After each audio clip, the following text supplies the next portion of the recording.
ABC 10 News at 11 starts now. As the search for Maya Millete continues, cold case experts have now had their second meeting with Chula Vista Police. The family of the missing mother has been calling for answers and more communication from the police department. As our ABC 10 News reporter Laura Acevedo explains, the victim advocate assigned to work with the family knows from experience that investigations take time. Experts from the Cold Case Foundation met with Chula Vista Police Wednesday about Maya Millete's case. The foundation partnering with the department looking for any ways they can help in the investigation. And then we bring the experts and then we talk about, discuss how they're going to carry out that function with them. Josephine Wenzel is the liaison between the family and law enforcement. I am an advocate for the families. Although Wenzel isn't able to discuss details about the meeting, her job is to report back to the family without sharing information that might jeopardize the case. We bring the experts to the police and say, what are you lacking? What can we assist with? Wenzel says she knows what the family is feeling. Her daughter, Crystal Mitchell, was murdered in San Diego in 2016. The accused killer hasn't been found. Although no one knows what happened to Maya, Wenzel says she understands that frustration. Grief has a funny way of, making you go down different rabbit holes or be, suspicious or to feel upset.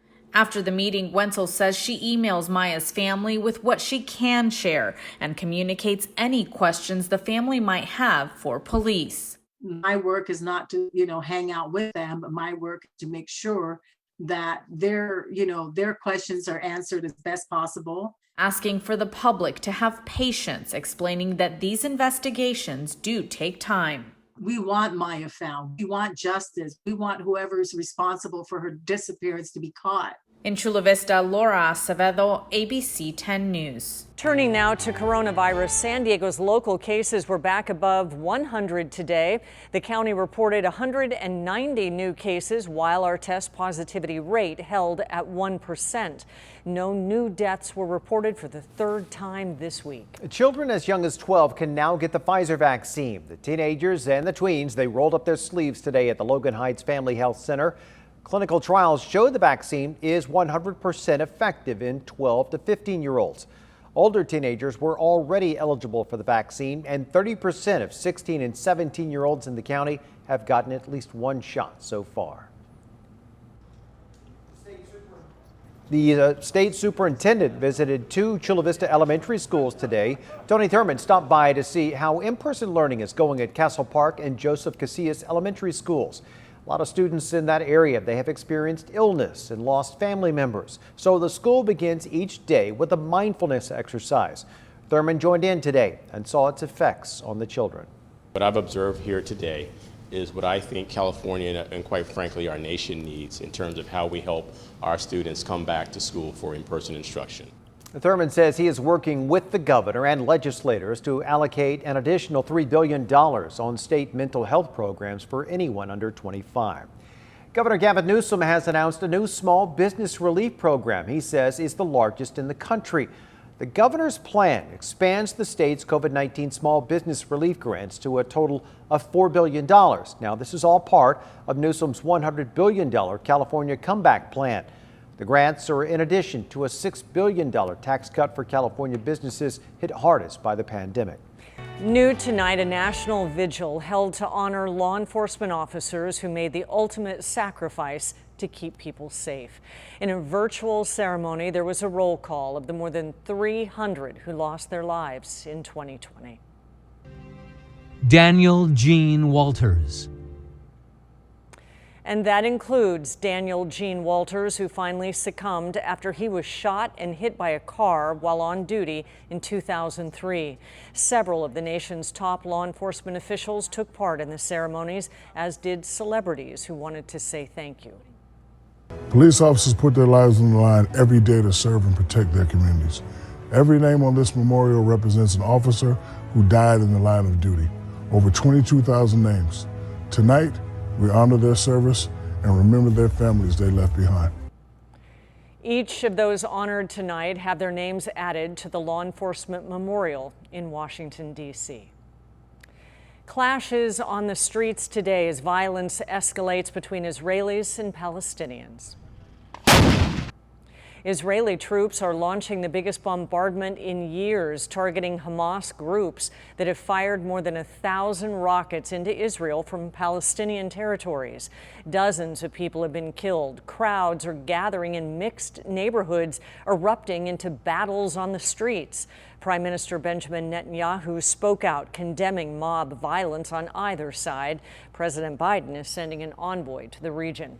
Many San Diegans have ties to people on both sides of the conflict between Israel and Palestine. ABC 10 News anchor Lindsay Pena spoke with a young man and with a mother, fearful for either their family or themselves, and they want peace. A fight over. Anat Edri spoke to ABC 10 News via Zoom from her home in Israel, describing what it's been like for her and her 3-year-old daughter. I live 20 minutes north of Tel Aviv, so, rockets have landed in Tel Aviv. People were injured all over the place. There have been murders. One of our soldiers, I think 2 already have, been murdered. Edri, who's Jewish, grew up in Southern California, but moved to Israel 8 years ago.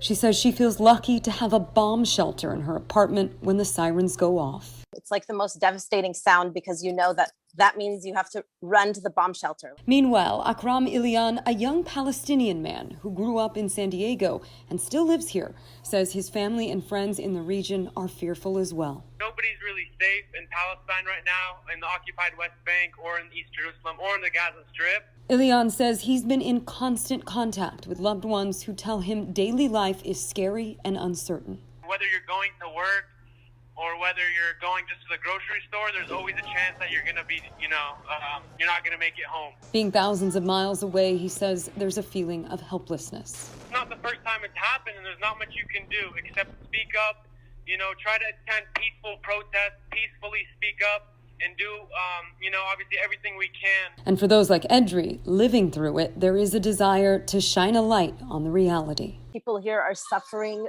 This is terror. Like, we need help. We need people to understand what's going on. We need support. Lindsay Pena, ABC 10 News. And to learn more about the history of the Israeli-Palestinian conflict, go to our website, 10news.com, click on the story on our homepage. Pro-Israel supporters held a rally tonight in La Jolla, calling on people to stand for Israel and against terror. Every massacre against the Jews, whether it was in Europe or in the Middle East, started because of a lie. For the sake of Al-Aqsa, these lies and libels have incited violence against the Jewish people. The speakers shared experiences from their own lives as well as those from friends and family in Israel. A rally in support of Palestine is planned for this Saturday in Balboa Park. A 10 News crew will be there.